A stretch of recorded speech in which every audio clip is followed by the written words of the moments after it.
Hello friends, எல்லாரும் எப்படி இருக்கீங்க? கண்டிப்பாக நல்லா இருப்பீங்க நம்புறேன். இதில் நம்ம என்ன பேச போகிறோம்னா, ரெட் கார்பெட் வந்து ஜாக்லின் கொடுத்தாங்க இல்லைங்களா, அதை பற்றி தான் பேச போகிறோம்.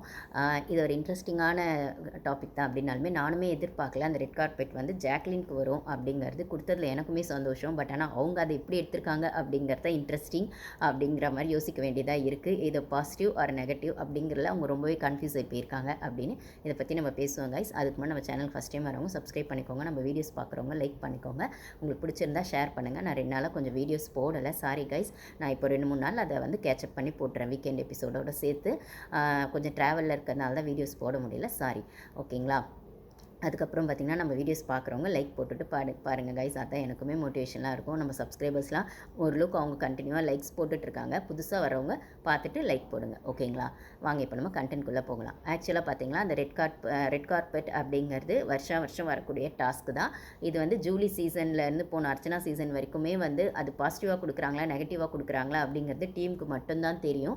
அங்கே உள்ளே இருக்க கண்டஸ்டன்ஸ் அது கன்ஃபியூஸ் பண்ணிவிடும். அவங்க கான்ஃபிடென்ஸ் லெவலில் அது ஜாஸ்தியாக்குமா கம்மியாக்குமா அப்படிங்கிறது அவங்க அந்த கேமை எப்படி ஆடியிருக்காங்க அப்படின்னு அவங்களோட புரிதல்லேருந்து பார்க்கும்போது தான் அது புரியும். அப்படிங்கிறத விட வெளிலேருந்து பார்க்குற ஆடியன்ஸ்க்கான விஷயம் ஒரு பக்கம் இருக்குது அப்படின்னும் போது சேனல் இது அந்த சேனல் வந்து அந்த பெனிஃபிட்ஸ் ஆஃப் டவுட்ஸை அந்த கண்டஸ்டன்ஸ்க்கு கொடுத்து இது இவங்க தப்பாக புரிஞ்சிக்கிறாங்களா சரியாக புரிஞ்சிக்கிறாங்களா, இல்லை அந்த டாஸ்க்கை எப்படி கொண்டு போகிறாங்க, ஓவர் கான்ஃபிடென்ஸ்லையோ செல்ஃப் கான்ஃபிடென்ஸ்லையோ வந்து நான் நல்லா ஆடிருக்கேன் அதனால் சேனல் எனக்கு இதை கொடுத்துருக்காங்கன்னு எடுத்துகிட்டு போகிறாங்களா, இல்லைனா வந்து வெளில நான் ஏதோ தப்பாக போயிருக்கேன் அதனால் வந்து சேனல் இதை வந்து எனக்கு வந்து கொடுத்துட்டு என்னை வந்து என்ன சொல்கிறது ஒரு ஹிண்ட் மாதிரி கொடுக்குறாங்களா, வெளில நீங்கள் தப்பாக தெரியுறீங்க பார்த்து அப்படின்னு சொல்ல வராங்களா அப்படின்னு அந்த ரெட் கார்பெட் அப்படிங்கிற விஷயத்தை வாங்கின கண்டஸ்டன்ஸை கன்ஃபியூஸ் பண்ணுற விஷயமாக தான் இது வருஷம் நடக்குது. என்ன கேட்டிங்கன்னா, நான் ஜூலி சீசன்லாம் பார்க்கல. ஆனால் ஜூலி சீசனில் வந்து அவங்க நெகட்டிவாக பேர் வாங்குறதுக்கு முன்னாடி அவங்களுக்கும் இந்த ரெட் கார்பெட் கொடுத்துருக்காங்க போல். இப்போ வந்து இது உள்ள எல்லாருக்குமே ரெட் கார்பெட் அப்படின்னு வரும்போது நெகட்டிவாக இருக்குமா அப்படின்னு தோணுனா, போன சீசன் அர்ச்சனாக்கு ரெட் கார்பெட் கொடுத்தாங்க. மாயாவுக்கு கொடுப்பாங்களா இல்லை இவங்களுக்கு அர்ச்சனா கொடுப்பாங்களா அப்படின்னு பார்த்தா அர்ச்சனாக்கு தான் அதை கொடுத்தாங்க. அந்த ஆங்கிளில் பார்த்தா அர்ச்சனா தான் டைட்டில் வின்னர் ஆனாங்க. ஸோ அப்படி பார்க்குற பட்சத்தில் இந்த இடத்துல ஜாக்லினுக்கு அது அந்த எய்மில் கொடுத்தாங்களா, இல்லைனா கேமை வந்து நம்மளையும் ஆடியன்ஸையுமே கன்ஃபியூஸ் பண்ணி உள்ளே இருக்க கண்டஸ்டன்ஸுமே கன்ஃபியூஸ் பண்ணுறதுக்காக அது கொடுத்தாங்களா அப்படிங்கிறது சேனலுக்கு மட்டும்தான் தெரியும் அப்படின்னு நான் சொல்லுவேன். ஸோ இது ஜாக்லினுக்கு கொடுக்கும்போது அந்த வீட்டில் எவ்வளோ வெஞ்சன்ஸ் ஜாக்லின் மேலே இருக்குன்னு தெரியும். அஸ் எ ரிவ்யூவராக நானுமே வந்து ஃபஸ்ட்லேருந்து வந்து ஜாக்லினை வந்து எல்லா இடத்துலையுமே சப்போர்ட் பண்ணிருக்கேன். நடுவில் அந்த கோவா கேங் அப்படின்னு வரும்போது அவங்க கேம் கொஞ்சம் டவுன் ஆனது உண்மை தான். பட் ஆனால் டவுன் தான் ஆச்சே தவிர எந்த இடத்துலையும் அவங்க வந்து அவங்க கேமை விட்டு கொடுக்கவே இல்லை அப்படிங்கிறத நம்ம ஒத்துக்கிட்டே ஆகணும். அந்த கோவா கேங்னு வரும்போது கொஞ்சம் அந்த எமோஷ்னல்னு வரும்போதும் அவங்க அந்த ஃப்ரெண்ட்ஷிப்குள்ளேயோ இல்லை ஏதோ ஒரு இடத்துல அவங்க ஒரு என்ன சொல்கிறது, எல்லாருக்குமே வந்து எப்பயுமே ஸ்ட்ராங்காக இருக்கவங்க கூட ஏதோ ஒரு இடத்துல டவுன் ஆவாங்க இல்லைங்களா, அந்த மாதிரி அந்த ஃப்ரெண்ட்ஷிப்குள்ளே ஏதோ ஒரு இடத்துல டவுன் ஆனதோ இல்லை நம்மளுக்கு ஏன் உள்ளே இவ்வளோ ஹேட்டர்ஸ் இருக்காங்க அப்படின்னும் போது இப்போ வீட்டுக்குள்ளேயே இவ்வளோ பேர் இருக்காங்கன்னா வெளில அப்போ எப்படி போகும், ஆடியன்ஸ்க்கு நம்மளோட ப்ளே ரீச் ஆகும் அப்படிங்கிறதுமே அவங்களுக்குள்ள ஒரு கன்ஃபியூஷனாகவே தான் இருக்குது. என்ன தான் அவங்க ஸ்ட்ராங் பிளேயராக இருந்தாலுமே இப்போ வந்து ஆப்வியஸாக வந்து முத்து தான் டைட்டில் வின்னர்னு உள்ளே இருக்கவங்களுக்குமே புரிஞ்சிருக்கும். பட் ஆனால் அந்த செகண்ட் தேர்ட் அப்படிங்கிற அந்த பொசிஷனுக்குள்ளே வர்றதுக்கு மற்றவங்க ட்ரை பண்ணுவாங்க. அட்லீஸ்ட் டாப் 5க்குள்ளே வர்றதுக்காவது ட்ரை பண்ணுவாங்க. இன்க்ளூடிங் தீபக், இன்க்ளூடிங் மஞ்சரி அப்படின்னு சொல்லும்போது அது அவங்க எல்லாருமே ட்ரை பண்ணுவாங்க. அப்படின்னும் போது இப்போ ஜாக்லினுக்கு கொடுத்துருக்க இந்த ரெட் கார்பெட் அவங்க டைட்டில் வின்னருக்கு வராங்களா இல்லை டாப் 3க்கு வராங்களா, இல்லை இதெல்லாம் விட்டு இந்த எக்ஸ்ட்ராடினரி பெர்ஃபார்மன்ஸ் எக்ஸ்ட்ரா ஒரு மாதிரி அப்ரிசியேஷன் ஒன்று வருவீங்களா, என்னதான் ஃபஸ்ட் ப்ரைஸ் செகண்ட் ப்ரைஸ்னு கொடுத்தாலும் அது இல்லாமல் எக்ஸ்ட்ராடினரி பெர்ஃபார்மன்ஸ்னு ஒன்று கொடுப்பாங்க இல்லைங்களா ஒரு சில கேம்லலாம், அந்த மாதிரி ஜாக்லினுக்கு கொடுக்க சேனல் ட்ரை பண்ணுறாங்களா அப்படின்னு. இதை நான் ஏன் அவன் சொல்கிறேன் அப்படின்னா, ஃபஸ்ட்லேருந்துமே நான் வந்து சரி ரிவ்யூவராக ஜாக்லினுக்கு சப்போர்ட் பண்ணுற இடத்துலையுமே எனக்குமே நிறைய ரிவ்யூஸ் வந்து ஜாக்லின் சரியில்லை நடிக்கிறாங்க அப்படிலாம் வந்துட்டு தான் இருந்தது. நிறைய ரிவ்யூவர்ஸ் வெளில ஜாக்லினை தப்பாக தான் சொல்லிட்டு இருந்தாங்க. இந்த பாய்ஸ் விஸ் கேர்ள்ஸ் அப்படின்னு வர இடத்துல அவங்க ரொம்பவே தப்பாக தெரிஞ்சாங்க. ஒரு ஸ்டேஜுக்கு அப்புறம் எல்லாருமே யூனிக் கேம் எல்லாருமே இண்டிவிஜுவல் கேம் ஆடலாம் அப்படின்னும் போது ஜாக்லின் யூனிக்காக தெரிஞ்சாங்க. அப்போ முத்துவோட ப்ளே டவுன் ஆச்சு. 1 எபிசோட்லலாம் முத்து வரவே இல்லை. அப்போ ஜாக்லின் பீக்குக்கு வந்தாங்க. அதுக்கப்புறம் ஒன்ஸ் மஞ்சரி உள்ளே போனோடனே அந்த விஷயம் டோட்டலாகவே மாறிச்சு அப்படின்னு சொல்லலாம். மஞ்சரியோட செகண்ட் வீக் தேர்ட் வீக்கில் ஃபஸ்ட்டு செகண்ட் வீக்கில் அவங்க வந்து ரொம்பவே நெகட்டிவாக தெரிஞ்சாலும் தேர்ட் ஃபோர்த் வீக்கில் அவங்க கொஞ்சம் அவங்கள சட்டலாக எங்கே எப்படின்ற மாதிரி அவங்களே அனலைஸ் பண்ணி இப்போ ஒரு நல்ல ஒரு ஸ்டாண்டர்ட் பொசிஷனுக்கு அவங்க வந்துட்டாங்க. இப்போ ஜாக்லின் மஞ்சரி 2 பேருமே என்ன கேட்டால் ஒரே ஈக்குவல் டஃப்பில் தான் இருக்காங்க அப்படின்னு சொல்லுவேன். இன்ஃபேக்ட் 1% ஜாக்லின் எவர் மஞ்சரி கொஞ்சம் ஸ்ட்ராங்காகவே இருக்காங்கன்னு சொல்லுவேன். ஏன்னா அவங்க எந்த டீம் கூடவும் சரியில்லை, யாருக்கும் ஜாலர போடல. இன்ஃபேக்ட் தீபக் கூட ஆகட்டும் முத்து கூட ஆகட்டும் அவங்களுக்கான கேம்னா கேம், ஃப்ரெண்ட்ஷிப்னா ஃப்ரெண்ட்ஷிப் வேறு வேறு அப்படிங்கிற இடத்துல ரொம்பவே ஸ்ட்ராங்காக ஸ்டெடியாக இருக்காங்கன்னு சொல்லுவேன். ஜாக்லின் கூட அப்போதைக்கு அப்போ ஒரு சில இடத்துல அருண் கூட சேர்ந்தாங்க, ஒரு சில இடத்துல இப்போ தீபக் அண்ணான்னு போயிட்டுருக்காங்க. அதுக்கப்புறம் எந்த அளவுக்கு மஞ்சரியை வந்து ஸ்டார்டிங்கில் வந்து ரொம்பவே வெறுத்துட்டு இருந்தாங்களோ அதே இப்போ ஜாக்லின் மஞ்சரி ரொம்பவே க்ளோஸாக இருக்காங்க. ஸோ எல்லாருமே அது ஒரு வாரம் அந்த வீக்கெண்டோட ஹிண்ட் வச்சோ இல்லை உள்ளே நடக்கிற விஷயங்களை வச்சோ அவங்களே வந்து மாற்றி ஒரு இடத்துலையும் மிஸ்டேக்ஸ் பண்ணி அவங்கள வந்து அவங்க ரியலைஸ் பண்ணி நெக்ஸ்ட் குட் பொசிஷனுக்கு கொண்டு போகிறதுக்கான ட்ரை கொடுத்துட்டே தான் இருக்கிறாங்க அப்படின்னு தான் சொல்லுவேன். ட்ரையே கொடுக்காதவங்க அந்த கேமே ஆடலை அப்படின்னும் போது இவங்கள மாற்றிக்கிட்டே இது சரி தப்பு இதுல வந்து இப்படி பண்ணலான்னு சொல்லி அதை வந்து ஓவர் கம் பண்ணி ஒரு இடத்துலையும் கிராஸ் பண்ணி வரவங்களெல்லாம் நான் வந்து ஸ்ட்ராங் கண்டஸ்டன்ஸ் அப்படிங்கிற இடத்துல தான் வைக்கிறேன் அப்படின்னும் போது ஜாக்லின் இந்த இடத்துல ரொம்பவே யூனிக்காக தெரியுவாங்க. அவங்க வந்து 11 வீக்ஸ் நாமினேஷனை வந்து ஃபேஸ் பண்ணி சூப்பராக வந்து கேம் ஆடிட்டு இருக்காங்க அப்படின்னும் போது ஹேட்ஸ் ஆஃப் டு ஜாக்லின் அப்படிங்கிறது தான் என்னோட ஒப்பீனியனுமே. அவங்க வந்து அந்த கோவா கேங்குள்ளே வந்து அது பிரச்சனை இருக்கட்டவங்க இல்லைனா வந்துட்டு என்ன சொல்கிறது சண்டை போட்டு அருண் கூட ஒரு இடத்துல ஒத்து போகிறதாட்டும். இப்போ அருண் விஷால் அப்படின்ற பட்சத்தில் அவங்க என்ன தான் குரூப்பாக சேர்ந்து ஆடினாலுமே சௌந்தர்யா இப்போ வந்து ஜாக்லினுக்கு எதிராக இருந்தாலுமே இல்லை ஸ்டார்டிங்கில் அன்ஷிதா அந்தளவுக்கு ஜாக்லினுக்கு எதிராக இருக்கிற பட்சத்தில் இது அப்படியே இப்போ மஞ்சரி பக்கம் திரும்பினதாகட்டும். செங்கல் டாஸ்கில் மஞ்சரி ஜாக்லின் 2 பேருமே மாட்டும்போது 2 பேருமே அன்ஷிதா வச்சு செஞ்ச விதமாகட்டும். இப்படி இருக்கிறவங்களுக்கு நடுவில் ஜாக்லின் வந்து அவங்க கேமை எந்த இடத்துலையும் விட்டு கொடுக்கவே இல்லைங்கிறத நம்ம ஒத்துக்கிட்டு தான் ஆகணும். அப்போ 11 வீக்ஸ் வந்து நாமினேஷன் வரதுங்கிறது சாதாரணமான விஷயம் இல்லை. ஒரு வீக் நாமினேஷனில் வந்துட்டாலே என்ன கேட்பாங்க எப்படி கேட்பாங்க அப்படின்னு தர்ஷிகா யோசிக்கும் போது என் தீபக்குமே நாமினேஷனில் வராமல் 3 வாரம் தப்பிச்சப்போ இந்த வாரம் நாமினேஷனில் வந்திருக்காருன்னா ஒரு கேம் செட்டில் ஆகிடுச்சு. அது மட்டும் இல்லாமல் 2 இடத்துல ஒரு நெகட்டிவாக ஒரு இடத்துல அதாவது சேனல் அவர் டேரெக்டாக வார்ன் பண்ணலை தீபக்கை. அதாவது அந்த என்ன சொல்கிறது அந்த லேபர் கிட்டி இவ்வளோ போதும்னு சொன்ன விஷயமாகட்டும் இல்லைனா வந்து ஜாக்லினை காலில் வந்து சாரி கேக் வச்ச விஷயமாகட்டும் சௌந்தர்யா அந்த பிங்க் ஷர்ட் அந்த விளையாட்டில் பண்ணதாகட்டும் இவர் சைடுமே இவர் வேறு மாதிரி இருந்திருக்கலாம். இவர் ஃபுல்லாக நான் தப்புன்னு சொல்ல மாட்டேன். ஆனால் இவருமே அந்த விஷயத்தை வேறு மெச்சூர்டாக ஹேண்டில் பண்ணியிருக்கலான்னும் போது சேனல் அதுக்கான எந்த அட்வைஸையோ இல்லை வேறு மாதிரி ஒரு விதத்தையோ தீபக்கு கொடுக்கவே இல்லை. அதே மாதிரி அருணுக்கு சப்போர்ட் பண்ணி அந்த மஞ்சரி காக்கா அதாவது தீபக்கோட கேப்டன்சியில் மஞ்சரி வந்து அந்த பிரெட் டோஸ்ட் விஷயத்தில் சொல்லும்போது என்னடா நினச்சிட்டு இருக்கீங்க எல்லாரும் அப்படின்னு அந்த சேர் மேலே நின்று சொல்லும்போது கூட அந்த இடத்துல நீங்கள் தப்பு தீபக் மற்றதெல்லாம் சரி அப்படின்னு சேனல் பூசி மழுப்பினாங்களே தவிர தீபக்கை கரெக்டாக எந்த இடத்துலையும் அட்ரஸ் பண்ணி அவரோட தப்பை சுட்டி காட்டவே இல்லை. அவராக வந்து அது எங்கே ரியலைஸ் இப்போ கூட ரியலைஸ் பண்ணாரான்னு எனக்கு தெரியாது. ஆனால் அவர் கேம் இந்த வாரம் செட்டில் ஆனதுக்கான காரணம் போன வாரம் சப்போர்ட் பண்ண அருணாலே அவருக்கு பிரச்சனை வந்துச்சு அந்த லேபர் அப்படிங்கிற விஷயத்தில். அதே மாதிரி ஜெஃப்ரிக்கு சப்போர்ட் பண்ணி ஜெஃப்ரியோட கேப்டன்சியில் இவர் ரொம்பவே க்ளோஸாக இருந்தார். தீபக் ரஞ்சித் ஜெஃப்ரி நான் கூட சொல்லியிருப்பேன். ஆனால் என்எஃப்பி கொடுத்ததில் நான் கூட மஞ்சரிக்கு அதாவது தீபக் பாலிடிக்ஸ் டுவர்ட்ஸ் மஞ்சரின்னு ஒரு வீடியோ போட்டிருப்பேன். அது கூட நிறைய வியூஸ் போயிருக்கு. ஸோ வந்து அந்த இடத்துலையுமே மஞ்சரிக்கு கொடுக்கக்கூடாது அப்படிங்கிற இன்டென்ஷனில் தான் அவர் ஜெஃப்ரிக்கு கொடுத்துருப்பாரு.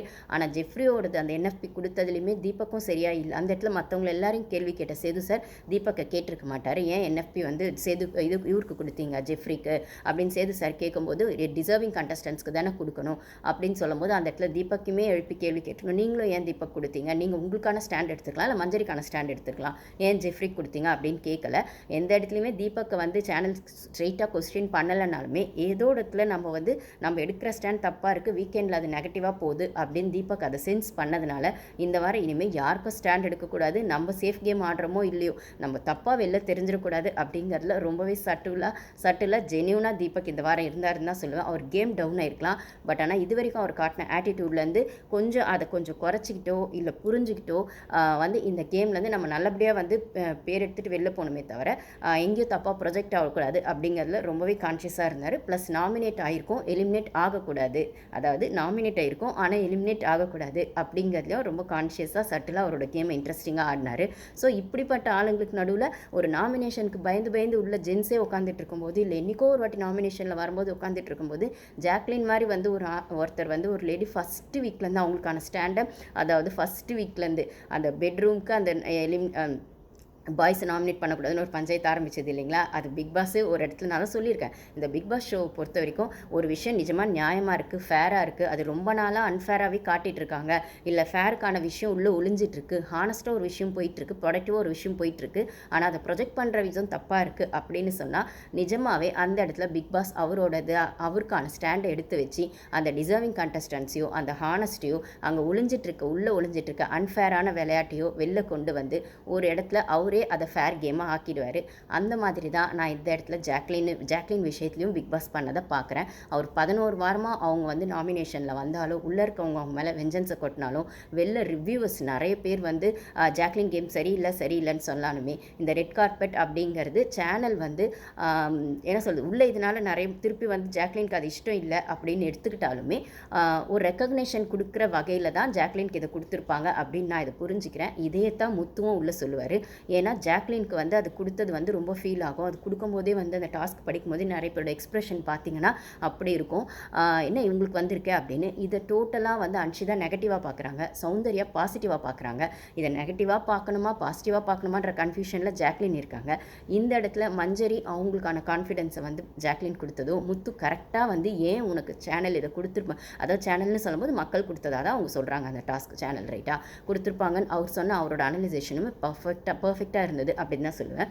இந்த ரெட் கார்பெட் அப்படின்னும் போது அவங்க நடக்கிற இடத்துல அந்த ரெட் கார்பெட் போட்டு தான் நடக்கணும். ஜஸ்ட் ஒரு சோஃபாலேருந்து ஒரு ஹாலுக்கு போகிறாங்க, இல்லை ஹால்லேருந்து டைனிங் டேபிள் போகிறாங்கன்னா அந்த ஒரு 10 அடி 4 அடிக்கு ஒரு வாட்டி அந்த ரெட் கார்பெட் அதாவது அவங்க கால் தரையிலே படாமல் அவங்க நடக்கணும். கிட்டத்தட்ட ஒரு செலிப்ரிட்டிக்கு கொடுக்குற ஒரு ரெஸ்பெக்டாக தான் இந்த ரெட் கார்பெட் அப்படிங்கிற விஷயம் நம்ம சொசைட்டியில் இருக்குது. அப்போ பார்த்தா அந்த உள்ளே இருக்க கண்டஸ்டன்ஸில் அவங்க செலிப்ரிட்டி அப்படின்ற மாதிரி காட்டுற விதம் தான் பார்த்தா மேலோட்டமாக பார்த்தா அது லாஜிக்காக பாசிட்டிவான விஷயந்தான். பட் ஆனால் ஜூலி மாதிரி ஒரு நெகட்டிவான அந்த இடத்துல நெகட்டிவாக அது தெரிஞ்சதுனால இந்த இடத்துல ஜாக்லினும் வெளியில் நெகட்டிவாக தெரியுறாங்களோ அப்படின்னு அவங்களுக்கு ஒரு பயம் அதில் வந்துருச்சு.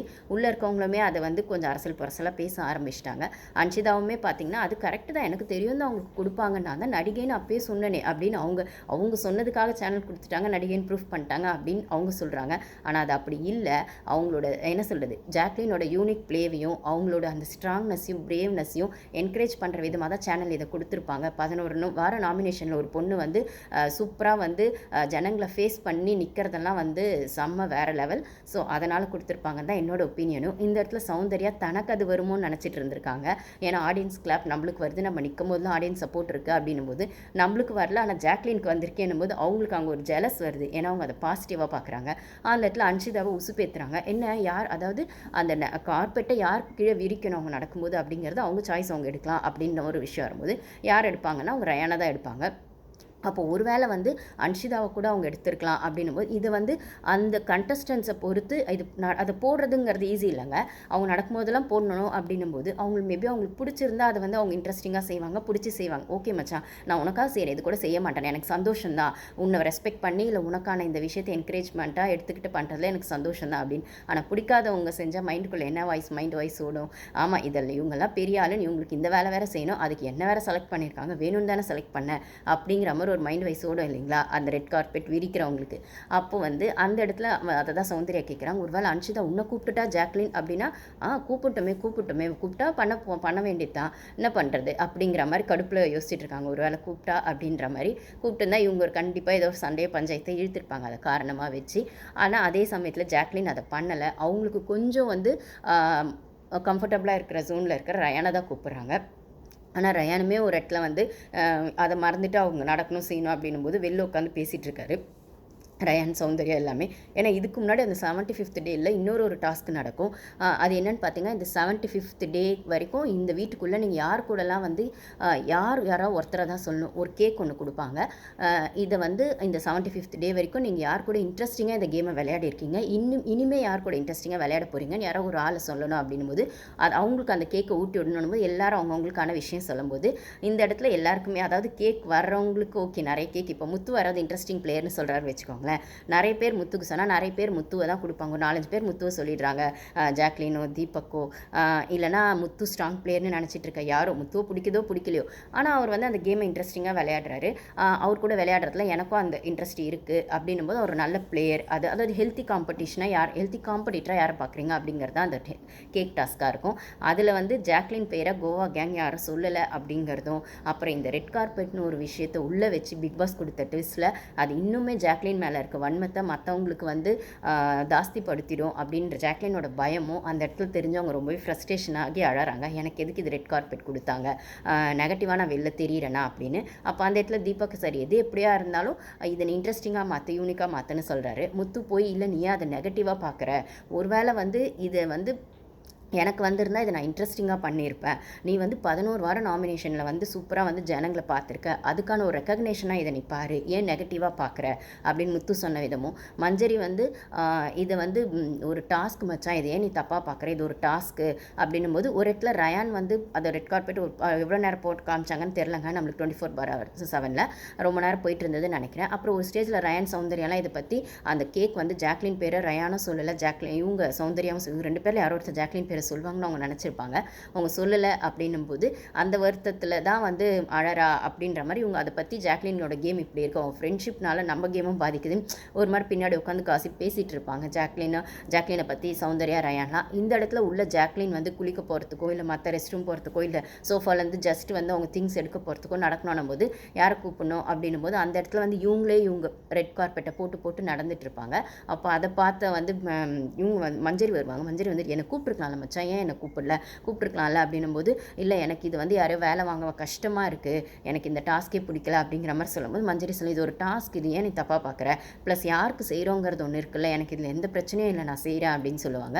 அப்போ ஜாக்லினும் கேட்பாங்க, அப்போ ஒரு வேலை யாருக்கு செய்கிறோன்னா அப்போ யாருக்கு செஞ்சுருக்க மாட்டேன் அப்படின்னும் போது, அன்ஷிதாலாம் வந்து நான் செஞ்சுருக்க மாட்டேன் அப்படின்னு சொல்லி மஞ்சரி சொன்ன விதமும், ஜாக்லின் ஏன் அப்படி சொல்கிற அப்படின்னும் போது, இல்லை அது தோணணும்ல, நம்மளுக்கு செய்யணும், இவங்களுக்கு செய்யக்கூடாதுன்னு எனக்கு அது தோணலை அப்படிங்கிற மாதிரி மஞ்சரியும் சொல்லியிருப்பாங்க.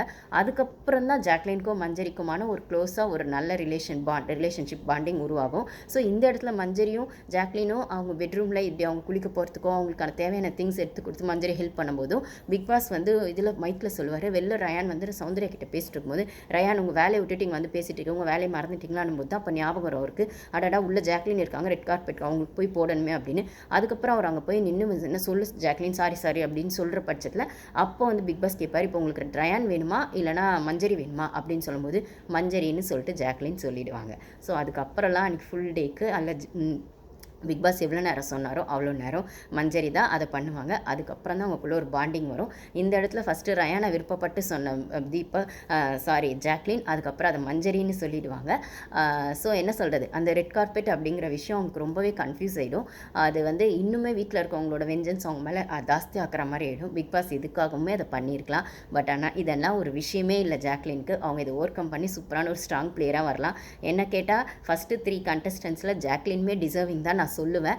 ஆனால் சேனல் முத்துவை தான் கொண்டு வருவாங்க அப்படின்னாலுமே ஜாக்லினோட இன்னொரு 2-3 வீக்ஸில் ரொம்ப ஸ்ட்ராங்காக இருந்தால் யாருக்கு தெரியும், டிக்கெட் டு ஃபினாலே யாருக்கு போகுது. என்ன தான் நம்ம டைட்டில் வின்னர் முத்துன்னு சொன்னாலும் சேனல் வந்து அந்த டிக்கெட் டு ஃபினாலே அப்படிங்கிற ஒரு விஷயத்த அது வந்து கண்டிப்பாக இண்டிவிஜுவல் டாஸ்க்காக தான் இருக்க போகுது. அந்த இண்டிவிஜுவல் டாஸ்கில் யாரோட பிளேஸ் ஸ்ட்ராங்காக இருக்கோ அவங்க தான் டாப் 5க்குள்ளே வர போகிறாங்க, டிக்கெட் டு ஃபினாலே போக போகிறாங்க. ஸோ பார்ப்போம் கைஸ் இது எப்படி போகுதுன்னு. உங்களுக்கான ஒப்பீனியன் ஜாக்லினுக்கு இது கொடுத்தது சரியா ஓகேவா இல்லையா அப்படிங்கிறத கமெண்ட்ஸில் ஷேர் பண்ணுங்கள். என்ன கேட்டால் அவங்க இதுக்கு டிசர்விங் அப்படிங்கிறத நான் பாசிட்டிவான வகையில் தான் சொல்லுவேன். Okay guys, thank you.